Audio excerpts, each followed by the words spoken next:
सबसे पहले मैं वीरों की भूमि राजस्थान को नमन प्रस्तुत करता हूँ।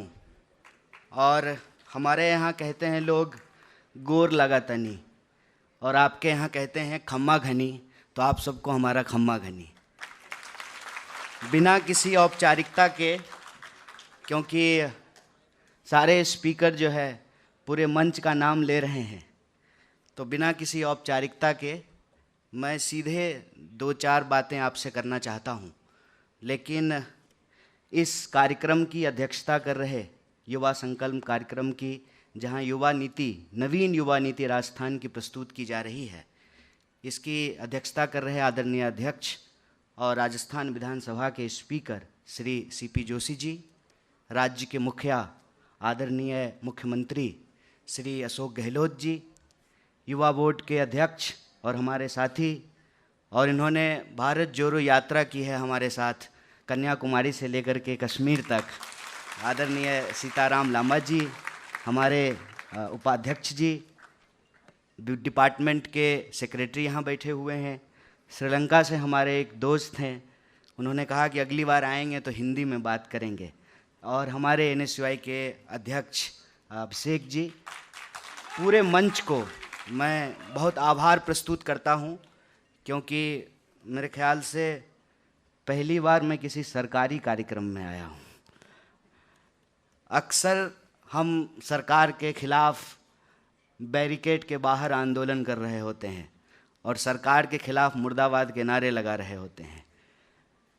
तो यहाँ जब मैं बैठा हुआ था तो अचानक से मुझे कुछ स्मरण होने लगा कि पता नहीं कैसे हर मामले में राजस्थान जो है पहला हो जाता है।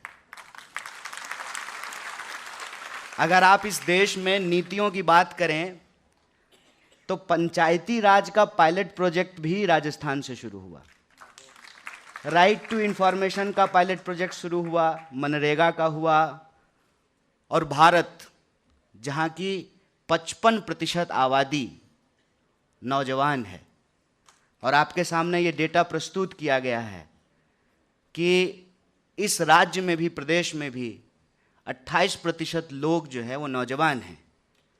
हालांकि प्रधानमंत्री 73 साल के हैं, वो भी अपने आप को नौजवान कहते हैं। ऐसा अगर मान लें तो 95% आबादी जो है नौजवान हो जाएगी।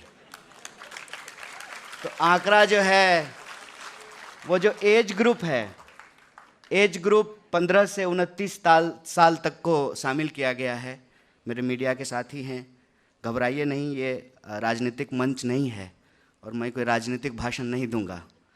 हालांकि मैं व्यक्ति राजनीतिक हूँ और मैं कोई भी बात बोलता हूँ उसमें लोग राजनीति ढूंढ लेते हैं। तो जैसे अभी राजस्थान युवा बोर्ड के अध्यक्ष ने कहा कि सब जगह हॉस्टल बनेगा, विवेकानंद जी के नाम से हर जिले में बनेगा, तो अगर मैं ये कह दूं कि भारत सरकार ने हॉस्टल्स के ऊपर 18% का GST लगा दिया है, तो अपने आप इसमें राजनीति हो जाएगी। लेकिन मेरा मानना है कि यूथ होने का मतलब यही होता है। अंग्रेजी का एक फ्रेज है, age is number, young is feeling. Age जो है अपने आप में एक संख्या है और युवा होना एक एहसास है। और युवा होने का एहसास क्या होता है? वो ऐड आप लोग सुने हैं ना, ये दिल मांगे मोर। युवा होने का एहसास ये होता है कि कम में हमारा काम चलता नहीं है, हम सर्दी भी ज़्यादा महसूस करते हैं और गर्मी भी ज़्यादा महसूस करते हैं। पीछे हमारी कुछ साथी लोग जो हैं वो पंखा हिला रहे हैं, उनको गर्मी लग रही होगी। ये नौजवान होने का लक्षण है कि हम यूं ही जो है आपकी बात नहीं मान लेंगे। ठीक है, आपने मंच सजा दिया है, कार्यक्रम है, बड़े बड़े लोग हैं, लेकिन आपकी बात को हम यूं ही नहीं मान लेंगे। अनुशासन तब तक ही रचनात्मक होता है जब तक वह व्यक्ति को गुलाम न बनाता हो। अनुशासन के नाम पे अगर इंसान को गुलाम बनाया जाना शुरू कर दिया जाए, आपने घोड़े के आंख पे वो चश्मा देखा है? वो रेबन का गोगल्स नहीं है, वो घोड़े को बेसिकली गधा बनाने के लिए लगाया जाता है। तो हम यूथ की जब बात करते हैं, यूथ का मतलब क्या होता है? यूथ का मतलब होता है कि हम हर चीज को क्रिटिकली देखेंगे। आप बड़े हैं, आपने कह दिया तो हम मान लें, ऐसा नहीं होगा। यूथ होने का मतलब यह है कि हम हर चीज ज्यादा महसूस करते हैं।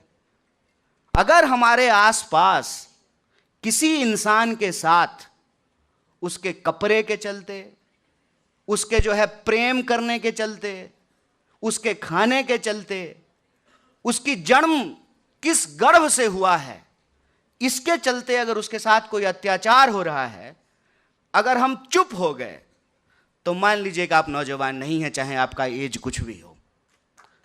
और अगर हमने आवाज उठाई तो हम नौजवान हैं, चाहे हमारा एज कुछ भी हो। अपने आसपास होने वाले अत्याचारों को महसूस करना। हम ये नहीं कह रहे हैं कि सिर्फ जो है नकारात्मक चीजों को देखेंगे, हमने कहा क्रिटिकली देखेंगे। क्रिटिकली देखने का मतलब सिर्फ नकारात्मक देखना नहीं होता है। क्रिटिकली देखने का मतलब होता है कि नकारात्मकता भी देखेंगे जब खाली सकारात्मकता की बात हो रही होगी, और सकारात्मकता भी देखेंगे जब सिर्फ नकारात्मकता की बात हो रही होगी। आलोचना का मतलब होता है पूरी आंख से किसी चीज को देखना। हम अगर नौजवान हैं तो हमको अपने समाज की, राजनीति की, व्यवस्था की, उसका मूल्यांकन करना चाहिए और यह सोचना चाहिए कि नौजवान होने का मतलब होता है पुरानी पीढ़ी की जो अच्छी चीजें हैं, परंपरा के तौर पे, गौरवशाली परंपरा के तौर पे उसको आगे बढ़ाएंगे, और जो चीजें अप्रासंगिक हो गई है, नौजवान होने के दम पर उसको चैलेंज करेंगे। अगर वो गलत है तो उसको गलत बोलेंगे, अगर सही है तो उसको सही बोलेंगे। अगर कोई चीज सही है तो उसको लेकर के आगे बढ़ेंगे। यह जो नवीन युवा नीति आपके सामने आज प्रस्तुत की जा रही है, मैंने आपको पहले ही कहा, राजस्थान कई मामलों में पहला हो जाता है। आप युवा नीति बनाने के मामले में भी पहले हो गए हैं। इसके लिए मैं यूथ बोर्ड को और आप सभी राजस्थान के हमारे प्यारे नौजवानों को बधाई देता हूं। साथ ही साथ जो मेरा अपना एक अनुभव है नौजवान होने के चलते, हालांकि आपने जो एज ग्रुप लिया है 15 से 29, उसमें हम बाहर हो गए हैं, लेकिन मैं महसूस करता हूं कि इस देश के अंदर जो नौजवान पीढ़ी है उसके सामने कई तरह के चैलेंजेज हैं कि कैसे वो पहले स्किल को सीखें, एजुकेशन को प्राप्त करें, फिर जो स्किल और एजुकेशन उन्होंने सीखा है उसके आधार पे उनको रोजगार मिले, और रोजगार जब मिले तो न सिर्फ अपना बल्कि देश और प्रदेश के बेहतरीकरण में वो अपना कैसे योगदान कर सकते हैं। देश की हालत जब आज हम देखते हैं तो इसमें कोई दो राय नहीं है कि धीरे धीरे एजुकेशन आम लोगों की पहुंच से दूर होता जा रहा है। अब आप ये देखिए कि जिस डिप्राइव बैकग्राउंड के गरीब बच्चों के लिए आप हॉस्टल बना रहे हैं, उस पर ही अगर 18% का जीएसटी लगा देंगे तो इसका मतलब ये है गरीबी जो है बचाने के नाम पे बड़ा बड़ा पोस्टर लगा दिया और गरीब को फिर से और गरीब बना दिया।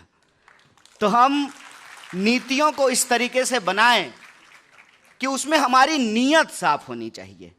और मैं इसलिए नहीं कि यहाँ पे जो है मुख्यमंत्री जी बैठे हुए हैं और हमारी पार्टी से हैं, एक संयोग की बात यह है कि विधानसभा अध्यक्ष जी और मुख्यमंत्री जी दोनों को मैं तब से जानता हूँ जब से मैं भारतीय राष्ट्रीय कांग्रेस का सदस्य नहीं था। तो इनके सामने मैं कह रहा हूँ कि न सिर्फ यह जो युवा संकल्प के माध्यम से आपके सामने नवीन युवा नीति प्रस्तुत की जा रही है, इनकी नीति साफ है बल्कि इनकी नीयत भी साफ है। इसके लिए मैं इनको बहुत बहुत कोटि कोटि जो है धन्यवाद करता हूँ, उनको बधाई देता हूँ। और आप जो नौजवान साथी हैं, क्योंकि और स्पीकर हैं, उनको अपनी बात रखनी है और मेरे साथ मर्यादा ये है कि मुझे राजनीतिक बात नहीं करनी है, तो मैं आपसे एक सीधी सीधी बात, दिल की बात, करके जो है मैं अपनी बात को ख़त्म करूँगा। जैसा कि हमने आपको कहा कि नौजवान का मतलब होता है हर चीज़ को ज़्यादा महसूस करना। हम इश्क भी ज़्यादा करते हैं, हमको गुस्सा भी ज़्यादा आता है, हमको भूख भी ज़्यादा लगती है, हम सोते भी ज़्यादा हैं, गाना पसंद आ जाए तो हम गाने भी ज़्यादा सुनते हैं। और फिर सिर्फ भारत का गाना नहीं सुनते हैं, कोरियन गाना भी आजकल जेनजी लोग सुन रहा है कि नहीं है? हंस रही हैं जो है महिलाएं। तो हम सब कुछ ज़्यादा करते हैं। ज़्यादा करने में कोई बुराई नहीं है, ज़्यादा हमको करना चाहिए। लेकिन जैसे बरसात को आपने देखा है, खूब बरसात होती है, और जैसे गर्मी जब होती है तो आप गर्मी से परेशान रहते हैं। पहली बारिश जब होती है आषाढ़ की तो बड़ा मज़ा आता है, लेकिन फिर सावन में लगातार बारिश हो तो दिल परेशान हो जाता है। पानी बहुत बरसता है और वो बह करके चला जाता है। हमारे जीवन में एक ठहराव की भी ज़रूरत होनी चाहिए। जो पानी बरसा है उसका एक हिस्सा ठहर जाना चाहिए हमारी ज़िंदगी में। तो मैं अपने नौजवान दोस्तों से यही कहना चाहता हूँ कि खूब एहसास कीजिए और पूरी ज़िंदगी जीजिए, खुल के ज़िंदगी जिए। क्योंकि आज़ाद देश में आज़ाद नागरिक होने का मतलब यही है कि हम अपने पसंद का खाना खाएंगे, अपने पसंद के कपड़े पहनेंगे, अपने पसंद के इंसान से प्रेम करेंगे, जिससे प्रेम करेंगे उससे शादी करेंगे। शादी में अगर लगने लगा कि बर्बादी है तो खुशी खुशी जो है उससे टाटा बाय बाय कह करके आगे बढ़ जाएंगे। जिंदगी को खुल करके जीने का जो आपका अधिकार है, उस अधिकार के साथ आप रहिए।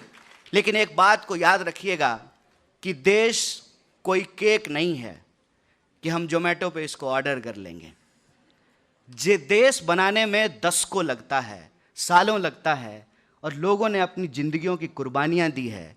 जिस उम्र में आप प्रेम कर रहे हैं और आपको प्रेम करने में मज़ा आ रहा है, उसी 23 साल की उम्र में एक नौजवान हंसते हंसते फांसी के फंदे पे झूम गया था, जिसका नाम शहीद आजम भगत सिंह था। उसी उम्र में जब आप प्रेम कर रहे हैं, वैलेंटाइन डे मना रहे हैं, अपने इश्क के गाने गा रहे हैं, ये वो कहते हैं ना इश्क वाला लव, उसी उम्र में कुछ लोग जेलों में बंद हैं आपके हक और अधिकार के लिए।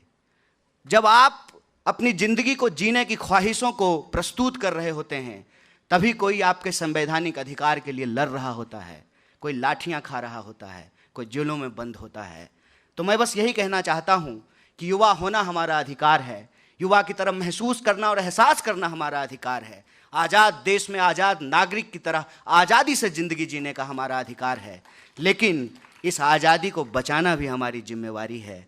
और इस आज़ादी को अगर आप बचाना चाहते हैं तो जैसे हमारे माँ बाप ने हमको घर बना करके दिया है, हम उसको साफ़ करते हैं, उसमें पेंटिंग करते हैं, उसको साफ़ सुथरा रखते हैं। जैसे हमारे माँ बाप ने, हमारे बाप दादा ने आम का पेड़ लगा करके दिया है, हम उसका फल खाते हैं। तो आखिरी बात हम आपसे यही कहना चाहेंगे, आज़ाद देश में आज़ादी से ज़िंदगी जिए, लेकिन इस बात को एहसास रखिएगा कि आज़ादी ऐसे नहीं मिली है। इस आज़ादी को बचाना और उस आज़ादी पे जब भी कोई आँच आए तो खुल करके डट करके उसके सामने खड़ा हो जाना भी नौजवान होना होता है। इसी आशा और उम्मीद के साथ यह जो नई नवीन युवा नीति है, इस नीति से राजस्थान के युवाओं का सर्वांगीण विकास होगा और राजस्थान एक बार फिर से देश में पहला राज्य बन करके दूसरे राज्यों के लिए भी प्रेरणा का काम करेगा, प्रेरणा का स्रोत बनेगा। इन्हीं शब्दों के साथ आप तमाम लोगों को शुक्रिया अदा कहते हुए और आदरणीय मंच को आभार व्यक्त करते अपनी बात को खत्म करूँगा। शुक्रिया। इनकलाब जिंदाबाद। जय हिंद, जय राजस्थान।